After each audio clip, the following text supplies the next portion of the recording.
Sometimes the stock market is just fairly confusing. It's intimidating, but at the same time, people know that it's important and it's a good way to grow your money and, a good way to make smart financial moves. But there's so much lingo. There's so much confusion. I think there's a lot of fear around it. There's a lot of misleading information. We're not just going to talk about stocks themselves, but the different collections or containers that hold your investments, right?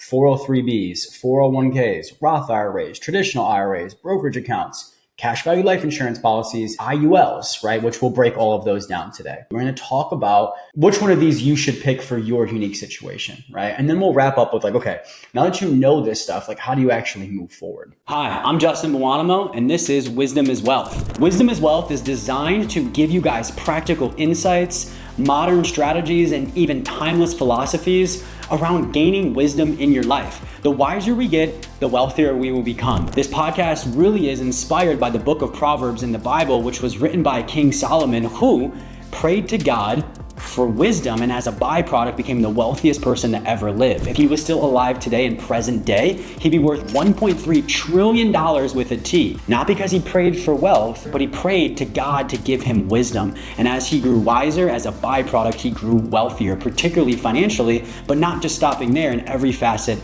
of his life. And in my own life, I have realized that the wealthier I become, it's truthfully just because I have become wiser in life. I'm gonna bring on guests that are incredibly successful, incredibly amazing human beings, and have an amazing financial wealth that they've grown for themselves. And they're gonna share wisdom on their life experience in totality in hopes that something becomes valuable for you to implement in your process, in your life, and in your journey, and see how wisdom truthfully is wealth.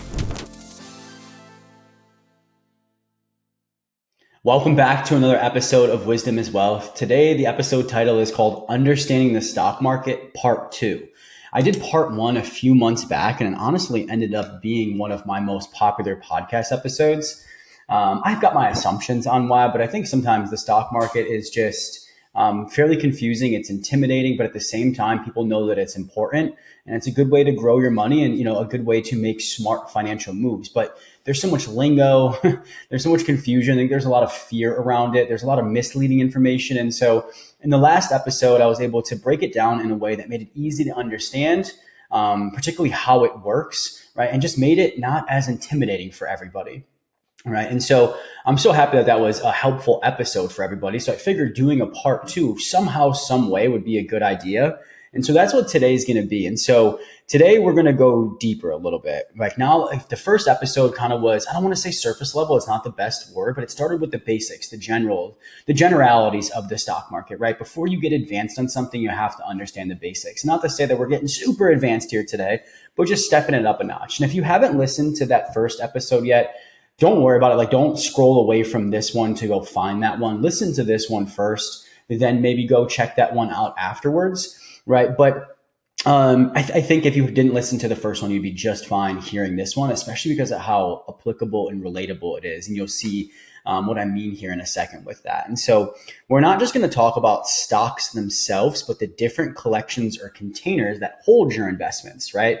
403Bs, 401Ks, Roth IRAs, traditional IRAs, brokerage accounts, cash value life insurance policies. And I think the other one is IULs, right? Which we'll break all of those down today. Think of it like this, right? The stock market is the grocery store, and these investment accounts are the different shopping carts, right? So you're in the grocery store, right, looking for groceries, and you got your shopping cart, right? The groceries, right, are the stocks and the bonds, which you could fill the shopping cart with, and the shopping cart being, a 401k, a Roth IRA, etc.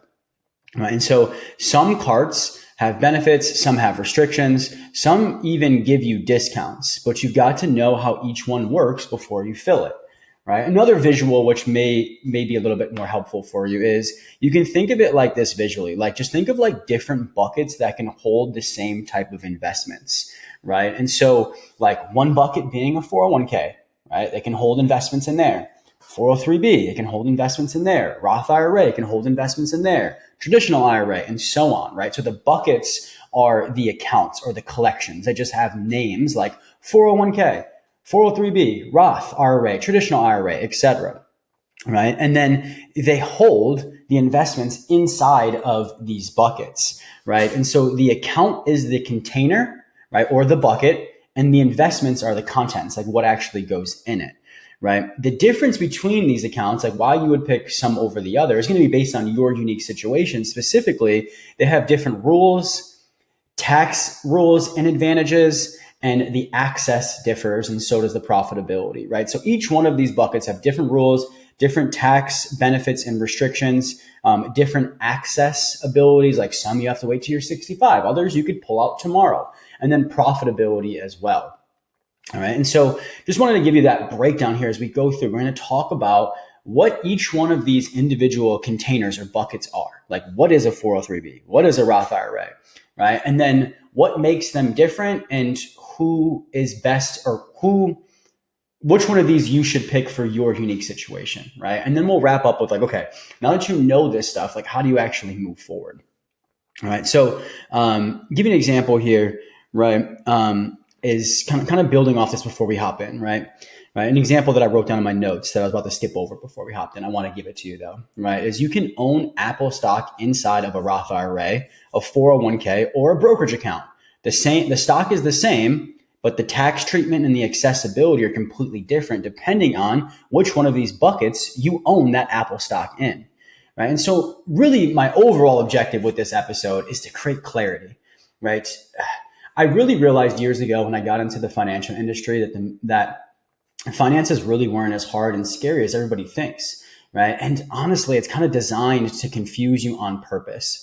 And I hate to say that because it's not always the case. And I'm not trying to give all financial advisors and financial people and everybody in the financial industry a bad rap. But in a lot of ways, it's designed in a way to confuse you. So you seek the professionals out, and they can either, I hate to use this phrase, but take advantage of your ignorance, right? Or at least monetize it.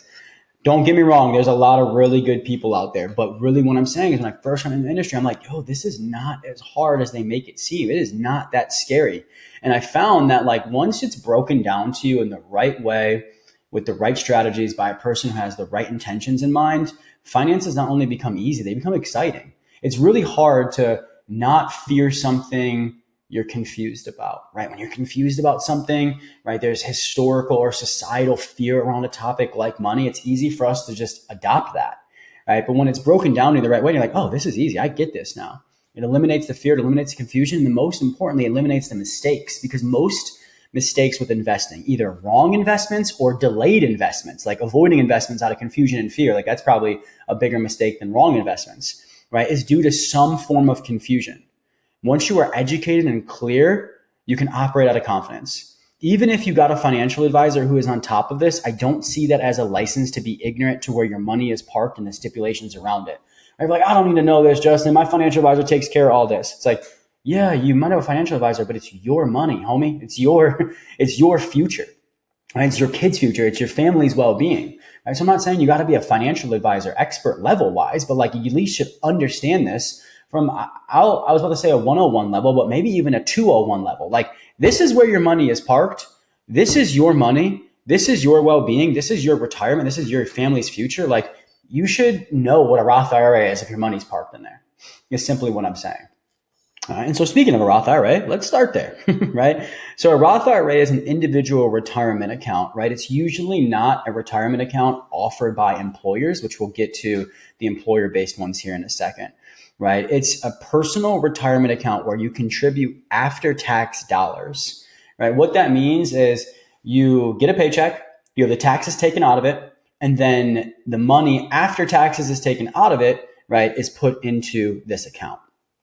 All right. And so your money grows tax-free, and withdrawals in retirement are also tax-free, right? And so let me break this down here a little bit.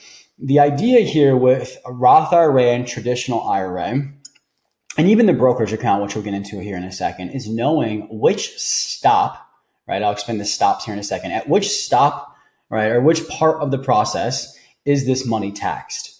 Right. In an IRA, or within most investments, there's 3 times the money can be taxed.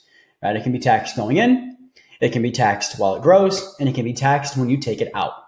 Right. And so with IRAs, traditional and Roth, it's only taxed at one point, right, of those stops, not all 3. Right. With a Roth IRA, it's taxed when the money goes in. meaning that you paid taxes on this money because it came out of your paycheck, right? The taxes came out of your paycheck. You're contributing money after tax dollars, right? You'll see here in the traditional IRA in a second, like you actually contribute to the traditional IRA before your tax dollars, right? Which we'll talk about, right? So you're paying taxes basically on this money, to keep it simple, on a Roth IRA. When the money goes in, you pay no taxes when it comes out, and you pay no taxes when it grows, and you pay no taxes when it comes out. So what to take away from here is there's 3 times your investments can be taxed, right? When it goes in, when it grows, and when it comes out. With IRAs, it's only taxed at one of those stops, right? And that's why they're very tax efficient investments, right? And so your money in a Roth IRA is going to grow tax free, and withdrawals in retirement, when you take the money out, is also going to be tax free, right? So you can take money out of your Roth IRA when you're 59 and a half years old, and the account has to be 5 years or older to be able to start withdrawing. So those are the 2 stipulations, right? There's an annual contribution limit, right? And so you can only put in $7,000 a year into a Roth IRA, right? And so if you're 50 or older, you can put in $8,000. This isn't factual information, I guess. Maybe it is if you do some fact check on this. This is my opinion. I believe due to the tax efficiency of these accounts and also the profitability overall, I believe the Fed puts these stipulations on how much you can put in each year because of how tax efficient it is, because of how profitable it is. It's just like, I hate to say this, but it's like limitations on the benefits that we get from such an amazing vehicle. Again, maybe a little subjective, maybe a little objective, but just some thoughts there, because you're probably like, wait, we can only put in $7,000 a year. Why? Those are my thoughts on that, right? But if you have a spouse, right, you can kind of double dip, if you will. So my wife and I, we both have a Roth IRA, and she puts in $7,000 a year. I put in $7,000 a year. So it's then $14,000 for the household in totality. Annual contribution limits. All right. The other thing is that income limits can apply, right? High earners may be restricted, right, from using a Roth IRA. There's a strategy, maybe a topic for a different day and or for your financial advisor, but it's called a backdoor IRA, which is if you are someone who wants to utilize a Roth IRA based off your unique variables, your situation, it makes most sense for you, but you make too much money to be able to utilize an IRA. There's a strategy called a backdoor IRA, where you can put the money, or backdoor Roth IRA, you put the money in a traditional account, a traditional IRA, which I'll get to here in a second, and then you're able to roll it in to the Roth IRA and make your way around those income restrictions. There's basically, the best way to put it, there's restrictions on the front door for the Roth IRA. If you make too much money, you are restricted. Like you can't use a Roth IRA from the front door. So there's no restrictions on the back door, right? So we put it into a traditional IRA and then roll it into a Roth IRA, which is AKA the back door. Maybe topic for a different podcast, but I guess I just explained it right there. That's really what a Roth IRA is. Or a backdoor IRA is, If you make too much money, which I believe it's like $250,000 more a year, run it by your advisor, run it by the state that you're in. I don't know if it's a federal regulation or a state regulation, but if you have a financial advisor or if you have Google, just Google it. Like, what's the income limitations for going in a front door of a Roth IRA, and it'll be able to tell you that. And I also say Google it and run it by your advisor, because even if I gave you a number right now, if you're listening to this a year down the road, right, 2 years down the road, like it probably is going to be different. All right. And so basically inside this Roth IRA, you can invest in stocks, ETFs, mutual funds, right? It's just housed inside of the Roth IRA, right? And so this is best for people who expect to be in a higher tax bracket later or during retirement and want tax-free income in retirement. So let me break this down, right? So what I mean by this is, remember how I said earlier that these things are possibly taxed at 3 different stops, right? And so if you plan to make more money when you're 59 years old or in your retirement age than you make right now, you most likely will be in a higher tax bracket in retirement age than you are right now. And when you pay taxes on these investments, no matter the investment, you're paying taxes based on the tax bracket that you're in, right? So if you expect to be in a higher tax bracket when you retire, which is my situation, I expect to be making more money at 59 than I'm making right now, and that will then put me in a higher tax bracket. A Roth IRA, excuse me, is best for you. Because remember, it's only taxed, Roth IRA, when the money goes in, AKA your tax bracket now, right? And when you go to take it out one day, it's not taxed then. If it was taxed, then you would be taxed in the tax bracket that you're in during retirement, right? So Roth IRAs, the best way to put it is simply put, if you're looking for a quality retirement fund, if you think that you're going to be making more money at retirement than you're making now, a Roth IRA might be the best option for you. I hope that makes sense. So let's compare that to a traditional IRA, right? Traditional IRA is another personal retirement account, but contributions are typically pre-taxed, right? Which just means that if you make $6,000 a month, you put $1,000 into your traditional IRA, right? You will pay taxes on $5,000 instead of $6,000, right? Your pre-tax dollars that you normally pay taxes on if you weren't contributing to a traditional IRA would be $6,000. You pay taxes on $6,000. Whatever you contribute to your Roth or your traditional IRA each month, is deducted from your taxable income, and now you pay taxes on that lower amount. So again, if you make $6,000 pre-tax dollars, you contribute $1,000 of that paycheck to a traditional IRA. 6,000 minus that 1,000 equals 5,000. Now you're only paying taxes on the 5,000 compared to the 6,000, which is less, right? So it's tax deductible is what that monthly or what that contribution means, right? And so you're going to pay taxes not when it goes in, not when it grows, but when it comes out in retirement, right? So that's the difference between this and a Roth IRA. Roth IRA, you pay taxes when it goes in, right? So that's the only time you pay taxes. Traditional IRA, you're going to pay taxes when you pull it out during retirement, right? So it also has the same contribution limits as Roth IRA, 7,000, if you're under 50, 8,000 if you're above 50, right? It grows tax deferred, right? No taxes while it grows, as mentioned, right? And this is best for people who want to lower their taxable income now, but don't mind paying taxes later, right? It gives you a tax break now to have a traditional IRA, right? Because it's tax deductible. Again, whatever you contribute gets subtracted from your pre-tax dollars, and now you pay taxes on that lower amount of money, right? Or lower amount of income. And so this is for somebody who wants to pay lower taxable income now or have lower taxable income now, but doesn't mind paying taxes later. All right. So those are IRAs. We have traditional and we have Roth, right? The difference is when they're taxed, basically, right? Next, let's go to employer-based retirement accounts, right? We'll start with a 401k. A 401k is an employer-sponsored retirement plan. Contributions, again, are pre-taxed, right? And so pre-tax for most of them, most of the 401ks, again, run this by your account manager. Like if you have Fidelity or if you have Vanguard through your employer, like they usually have a rep that you can talk to, right? And you can ask them these questions. But for the most part, their contributions are pre-taxed, again, just like the traditional IRA, where it lowers your taxable income now, right? Many employers offer a match, right? It's basically, which is free money for these 401ks. And so we have a client who her employer offers a 6% match. So what that means is if she makes $100,000 each year and she puts in 6% of her annual income into the 401k, which would be $6,000, her employer will match that $6,000, right? So if they've got a 6% match, it means they'll match up to 6% of your income if you put that in.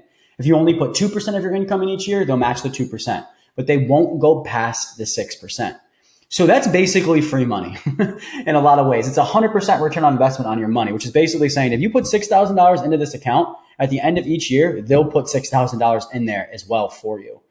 It's like doubling your investments for that year. It's an amazing benefit of these employer-based products. And so there's a contribution limit for as of 2025, it's $23,000 is the most you can put in, right? And then also for if you're 50 or older, it's $30,500, right? And so there's a bunch of different investments that you can make inside of your 401k, but a lot of times it's mutual fund based, right? Which isn't bad. It's just there's a lot of fees on mutual fund, which is what I'll make for my last point here, which is like if you have a match on your 401k or your 403b, which we'll get to here in a second, right? Contribute up to the match and no more past that, right? Because the match is free money. Take the free money. You're not going to get 100% return on investment on your money anywhere else. Plus whatever it makes off being invested in the market as well, right? So the 100% return on investment is by the employer matching that amount of money. And then let's just say it's making 15% in the stock market. You're making another 15% on top of that, right? And so that's a phenomenal feature. Take advantage of that. But anything in addition to the match, I don't advise you putting in, because 401ks and 403bs aren't the most profitable vehicles that you could be putting your money into because of the fee structure and because of the tax structure mainly, right? So take the free money, don't put any more money in past the match is basically what I'm saying, right? So this is best for employees who want to save through work and take advantage of the employer matching, right? If you want to invest beyond that match, I would look elsewhere, right? Like an IRA and or a brokerage account, which we'll talk about here in a second. Right, then we'll move on to a 403b, very similar to a 401k. But basically, a 403b is a non-for-profit's version of a 401k, right? And so if you work for a non-for-profit, right, they basically have to use a 403b instead of a 401k for some legal stipulations, which I'm sure you guys don't care about, but you probably only care about the know. Like a 401k is your average employer and retirement account. If you work for a not-for-profit, it's just called a 403b for legal purposes, right? And they're the same exact thing, basically. And so there could be some little bit of differences here and there on like what you can invest in, but most times, contribution limits and tax rules are the same as a 401k, right? And this is going to be best for teachers, pastors, or employees of nonprofits who want tax-deferred retirement savings. All right. Last couple of things here, right? Like, so those 4 things are the most common retirement accounts, right? There's all different stipulations and they're for different people, right? If you're at an employer and they offer a match, take the match in the 401k, right? If you're not at an employer, right, I wouldn't go with a self-directed 401k or a self-directed 403b. I would look into either a Roth IRA or a traditional IRA based on your tax preferences. Right? If you think you're going to make more money in retirement than you're making now, pick a Roth IRA. If you think that you're going to make, you care more about saving money, tax dollars now, right? Then pick the traditional IRA. And then you're like, I'll worry about the higher taxes later. All right. But any of this stuff, consult a licensed professional. This is education, not advisorship. Let me put that disclaimer out there, right? Before you go implement any of this, consult a licensed professional, a licensed financial advisor to see what makes most sense for you. I just want to educate you on this before you go make that moves. Or if you already have money in these accounts, like I said in the beginning, it's like you should know at least the 201 of these accounts. And I hope that that's helping so far. All right. And so the next account we're going to talk about is a brokerage account. This is a non-retirement investment account. I call it like everyday stocks and bonds, everyday investments, right? And so there's no contribution limits or no withdrawal restrictions. So you can contribute as much as you want each year and you can withdraw whenever you want. Right? You can buy stocks, ETFs, mutual funds, crypto. Like you basically buy everything inside of a brokerage account, right? The thing here is that you pay taxes on this money on all 3 stops. You pay taxes when it goes in, taxes when it grows, taxes when it comes out, right? And so you're going to pay basically capital gains on taxes. That's what it means, taxes when it grows, right? And you may even pay taxes on dividends and interest each year. This is not a license to shy away from this vehicle, right? This is, I'm paying so much taxes on this, all 3 stops, I might as well not do it. No, like you will still profit a ton of money over the long haul if you do this the right way, right? And so this is best for general investing, short-term goals, or building wealth outside of retirement accounts. So my advice is like utilize these tax-efficient vehicles first. Once you max out your contribution limits, right, and you have more money to invest, then it would make sense to start moving to a brokerage account, right? Because it's not as tax efficient. So start with the tax efficient vehicles and then move to the brokerage account afterwards. That's mainly for long term. If you've got short term goals, I'll give you a personal example. About 7 years ago, my wife and I started saving for our house, for a down payment on our house. And instead of just it was going to be about 3 years until we bought the house. So instead of just putting the money in a basic savings account where it was going to make no money, we put it in a brokerage account where over the 3 years while it was sitting there, it made a little bit of money for us. And so then in 3 years, we could take the money out. There's no withdrawal restrictions and then use it for the down payment on our house, which is what we did.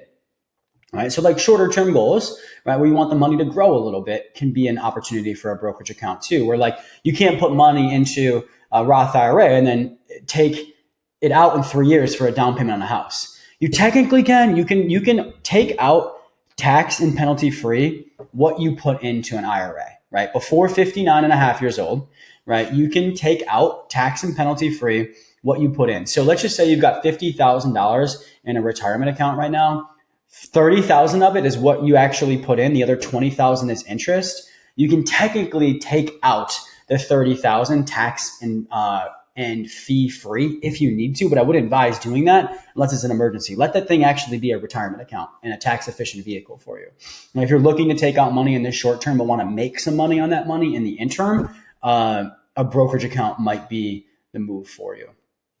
All right. So those are like everyday stocks and bonds, very straightforward account here with the brokerage account, very straightforward with the retirement accounts. Now what we're going to get into, the two last things before we wrap up here, right, is insurance policies that act as investment vehicles as well. And there's a lot of opinions about this on the market, right? I believe in these opportunities here for if it fits your unique situation, right? And so let me talk through this a little bit. So the first one is a cash value life insurance policy, right? This could be either whole life or universal life, right? It's a permanent life insurance policy that includes a savings and or investment component. That's what cash value means. Cash value life insurance policy. It's a life insurance policy and it's a savings and investment account as well, right? You pay premiums, right? Which is like your monthly payment towards it, right? Part of it goes to the insurance part, right? Part of it goes to the cash value part. And so I'll give you my example here, right? So my wife and I, we actually have 3 cash value life insurance policies. That's not saying you should do that. It should be based on your unique situation. Get advice from a financial advisor first. But one of ours is $500 a month, right? $472 of it goes towards the investment portion of this, the cash value portion of this. The other, I think it's like $27, $28 goes towards the insurance policy. So $28 pays for the insurance policy that's tied to it, right? The other $472 gets invested into the investment or cash value feature, right? And so the other beautiful part as well is after a certain amount of time, it's about 3 years, right? And you can start borrowing against this, right? This is what's called infinite banking, right? So these policies are actually insurance policies, they're investments and or savings policies, and they're also infinite banking policies, right? And infinite banking just means you become the bank. Instead of having to go to the bank to borrow money, you can borrow money from yourself and pay it back at a little bit of interest over time. And so, give you an example. If I wanted to go borrow against my cash value life insurance policy right now, I could take out $5,000, right? There's no credit check. There's no hard credit pull. There's no denial. There's no approval. It's my money. I can borrow it if I want, right? It doesn't show up on my credit report, right? And it's only 5% interest. And almost all of that 5% goes back into the investment account, right? Instead of when you borrow from the bank, right? Whatever an interest that you're paying goes into their pocket, right? So yes, there's interest to borrow against this, but it's only around 5%. And the majority of that 5% goes back into your account, right? So it's just going right back into your pocket. And so essentially it's kind of like 0% interest, right? Since you're basically collecting the interest back. There's no repayment schedule. You can just pay it back when you want. It's not like you owe this money on the 15th for the next 10 years at, $500 a month, right? It's like, no, just pay it back as you please. I recommend setting up a repayment schedule that's just out of responsibility, but it's not out of necessity, right? So it's pretty cool. Like if you need a down payment on a car, down payment on a house, right? You've got a credit card bill coming up, right? Like, and just anything, like we're obviously borrow responsibly, but instead of having to go to the bank, you just borrow money from yourself, right? It's a really, really helpful tool. And so the only thing here though is where the issue comes into why people complain about this, if you will, right? Is because it's not very liquid, which means that you can't touch the money for a while without paying a drastic amount of penalties and fees. So this is for somebody who can afford to not be able to touch this money or be able to access this money for a couple of years, right? You can't touch this money for about 3 years most times. After 3 years, you can borrow about 15 to 20% of what's in there. 7 years is when you get full access to the majority of the money in there. So that's where people have complaints about this. Like, why would you sell somebody or have somebody invest in something where they can't touch the money for a while, right? It's because The benefit down the road is when you start to become your own bank. It's pretty cool. It's a pretty cool feature, right? But you have to have a unique situation where you're able to not need, you're in a situation where you don't need to touch this money for that long. Thankfully, God has blessed my family and I, where we're able to take advantage of stuff like this because we don't need to touch this money. We're able to be patient and let it grow and be the bank down the road.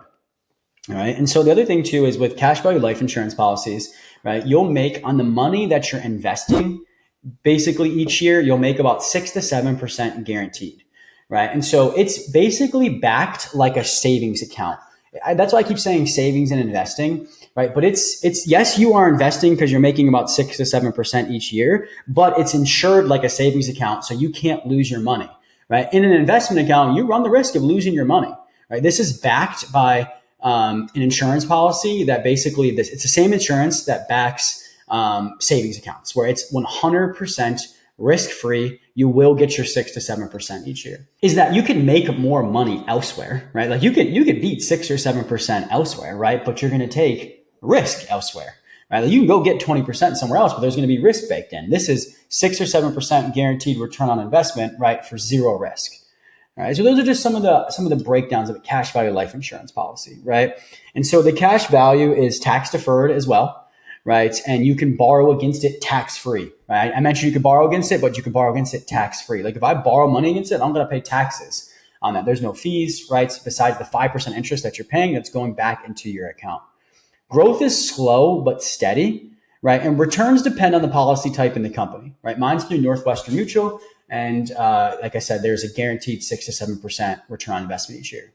This is best for people who have already maxed out retirement options and want additional tax advantage growth or estate planning benefits. All right, and the last thing here is a very similar product, right? Called an Indexed Universal Life Policy, or IUL. It's a type of cash value life insurance, just like the cash value life insurance above, but it's tied to a stock market index like the S&P 500. So this is actually investing, not backed by insurance policy by the stock market. So basically a big difference here is the cash value life insurance policy we just talked about above is backed by a savings or insurance policy, like a savings account. There's no risk, right? But you can't make any more than 7%. This one, the IUL, you can make much more than 7%, but there is also a risk, right? Because it's tied to the stock market, not tied to an insurance policy like a savings account. You can earn interest based on performance, right? But you don't lose money if the market drops. So I know that kind of seems counterintuitive what I just said, right? But there's a floor rate, right? In the stock market, if you were just invested in the S&P 500, right? And it goes negative 20%, your money is now negative 20%, right? In a cash value life insurance policy, you'll never make anything less than 6 or 7%. There's no risk of you losing money.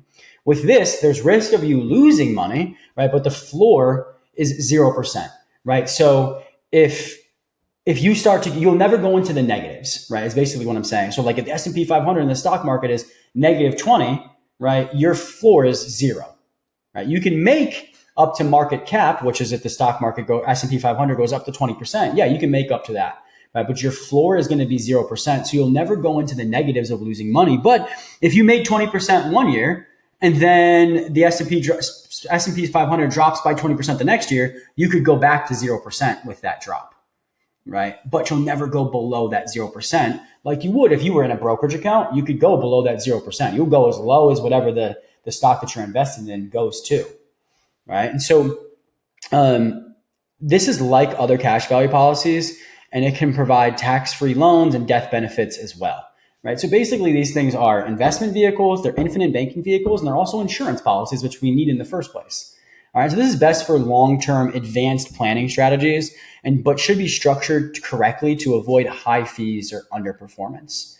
All right, and so those are all of the things that you could really invest your money in. There's other things, but those are the buckets, right? We have Roth IRA, traditional IRA, 401k, 403b, brokerage account, cash value life insurance policy, and IULs, right? And so just, again, this is to give you worst case scenario education on what these things are. I want you to leave this episode feeling better than you came, or educational wise, financial literacy wise, about these topics.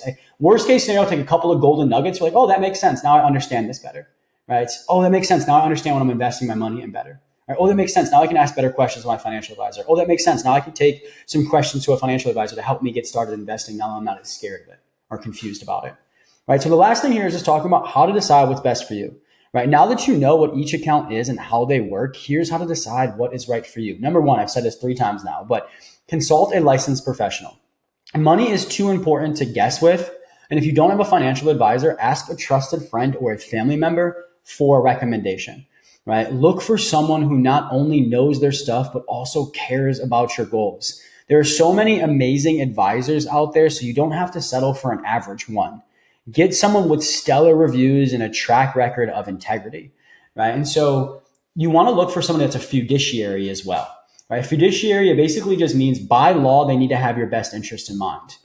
Because if they're not a fiduciary, there's multiple accounts where like they're making money, whether you're making money or not. As long as you're investing money, they're making money, right? That's usually what happens if they're not a fiduciary, right? If they're a fiduciary, right, they have to have your best interest in mind. And a lot of times they're not making money unless you're making money.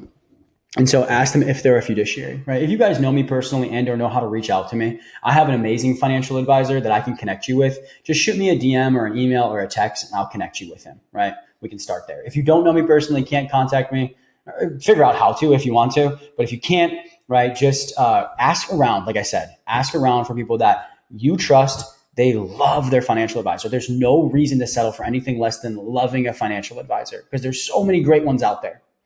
All right. Next is you got to pick what fits your lifestyle and your goals, right? Your investment account should match your life plan, not someone else's, right? So I'll give you an example.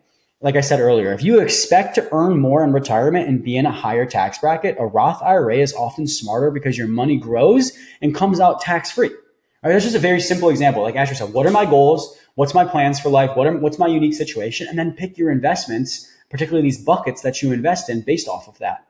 Right. But if you're looking to make a lot now and expect to make less later for some reason, a traditional IRA, or if you have access to a 401k, might give you that tax break that you need now, right? And that you're not worried about paying taxes later, right? So simply put here, no matter it's investments or not, there's no cookie cutter approach to finances. Everyone has their own unique variables. You have to sit down and get clear on your lifestyle and your goals and then pick your financial approach based off of that, particularly with these investment accounts. Basically, what I'm saying is do what makes most sense for you. And if you've got a licensed professional who knows what they're doing and cares about you, and you're able to communicate with them what you want out of your life and your goals, they'll help you package this the best way possible. All right. A couple more things here. Diversify your approach. Don't get caught up in thinking you have to just choose one. Many people have a mix. For example, a 401k at work, right? Once they hit the match, then they do a Roth IRA on the side and a brokerage account if they want to do some extra investing. The key is to know the purpose of each one and how they all work together. All right. And the last thing here is just keep your plan simple and consistent. I always say finances doesn't have to be quantum physics. It should actually be simple, right? So complexity kills consistency. It's better to have a simple plan you understand and stick to than a complex plan you abandon, right? Just like diet, nutrition, anything like that. Like if you got anything drastic, you're not going to stick to it, right? So pick your vehicles, automate your contributions, and stay the course and meet with your advisor. I would say at least quarterly to review what you got going on. Okay, are what we doing still make sense? And is there any rooms for improvement? Can we change the investment strategy? Can I actually invest more now? Right? Is there areas for opportunity here? All right. Don't just set it and forget it. Yes, set it and forget it, but analyze it, right? Set it and forget it means just like set it and forget it because don't touch it. Don't pull the money out of the stock market if you don't have to, right? But you do want to analyze and ask yourself, is there areas for opportunity here? Last thing here, the stock market isn't a mystery. It's a tool, right? And just like any tool, it's only as powerful as the hands that use it. So educate yourself, surround yourself with wise counsel and invest in alignment with your purpose, not your pressure, right? And so simply put, I want this episode and any of my financial education episodes to be trustworthy, easy to understand, empowering. I'm not biased. I'm not making money off of any of this, right? I want what's best for you. So educating yourself is a great place to start. Right. Again, even if you have a quality financial advisor, right? Like that's not their money. It's your money. You should be educated on this, right? You should be in control of this. You should be on top of this, right? So I hope this was a start for that. If you're not invested yet, I hope it was a start to get going, right? And so waiting for investing costs you a lot of money, right? It costs you a lot of money. There's this stat that says Somebody that starts investing at 25 versus 35, by the time they retire, the difference is about $800,000, meaning the person that started investing at 25 has $800,000 more in retirement, right, than somebody that started investing at 35. So don't make yourself feel guilty if you're not investing yet, right? But also at the same time, let's take some action to make this happen. And so, as always, I hope that this episode was valuable. Listen to it again, share it with a friend, a spouse, a significant other, anybody that you think would benefit from this on your socials if you feel called to do so. And go back and listen to part 1 again if you haven't listened to that or if you need a reminder. As always, I appreciate y'all. If you ever want me to do an episode on something, please just reach out to me personally. I'd rather do episodes on what you guys want to hear instead of, me taking guesses. I go off of what podcast episodes are the most popular and just try to create more renditions or go deeper on those. And so that's kind of where this one came from. So if you guys need anything, just reach out. I love you. We'll talk soon. See you in the next episode.